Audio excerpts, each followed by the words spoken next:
What are the tools used in business processes? What questions should you ask yourself before adding a new tool?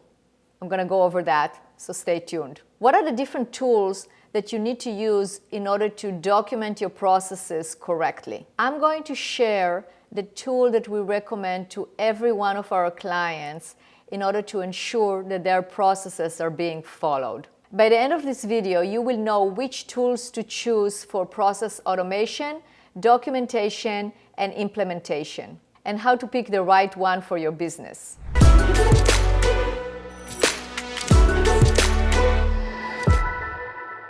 What is the connection between tools and process documentation? Well, when we have a process, in order to make it more effective, we have to use tools. I'm often being asked, what tools should I use when I'm creating a process? There are different tech tools that can enhance and help a process. But if you've been listening to my other videos, you know that in order for any technology to work, you have to have a good process.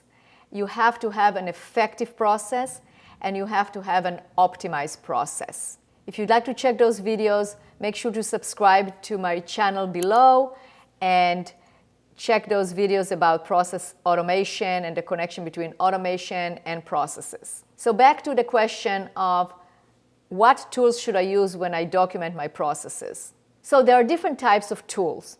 There are tools that you can use in order to document the processes themselves. There are tools that are being used to execute the process. And there are tools that are being used to automate the process. Automating the process and executing the process, those are similar tools. When you execute a process without automation, you're using some kind of a software that then you have to execute as part of the process. Or you can automate that execution, and those will be tools for automation. There are also tools that you can use in order to document the processes and procedures. And I haven't touched on that in my previous videos, so I want to talk about it now. You can have process documentation software where it will house all of your documentation. It can be a simple wiki page on your website, or it can be an actual process documentation software that has all the bells and whistles that are needed in order to make sure that the processes are being executed, being kept up to date. Usually those softwares have the ability to upload videos directly into the software, upload the instructions. They are very well structured in terms of separating between the different layers of the process. You can have an overall process that is being broken down into different steps or procedures, and it's very easy to then document the steps. We always use a process documentation software where we document. I wouldn't say always. If a client doesn't want to use it, we won't, but we definitely always recommend it. Why do we do that? It's because it assures that they all look the same. And you might think that it's not that important, but it really is, because when you see a process that looks like another process for your company or the same company, you know it's the official thing, it's the official way of doing things.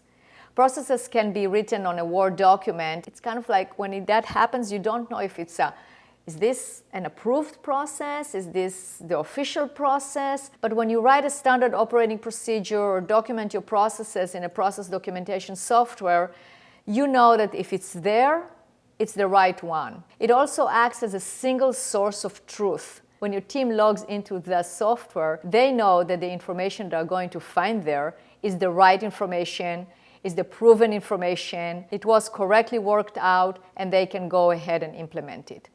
Also, the majority of those softwares, they have a tool to track engagement. So you can see when your team logged into those softwares, when they review the process, and it also has the functionality of signing off on a process, so you know that it was read and it was rolled out to the team and they know about it. So there are a lot of functionalities that do not exist when you just document on a Word document or on a Google Doc. So that's why when I'm being asked what tools should I use, this is a key tool to use in order to document your processes. There are many tools out there, and the key is to find the right that works for you and that is simple to use, simple to maintain, and don't get caught up with the tools. Make sure that the process is being documented correctly. This is the key in execution and making sure the processes are followed, is that you actually are concentrating on documenting the process. And always remember, tools follow processes, not the other way around. So how would you know if a tool is the correct tool to use? Here's the question you should ask yourself. How am I going to use it? What is the purpose of using it? And what is the end result of using it?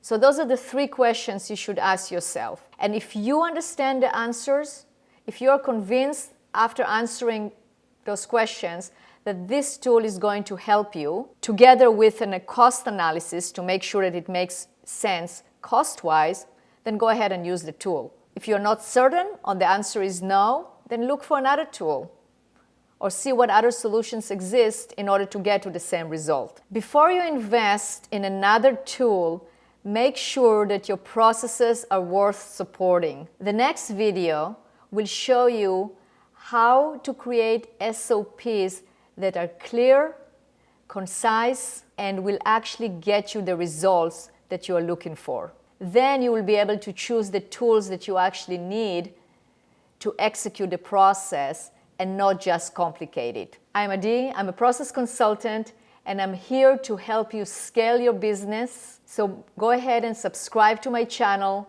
and watch the videos.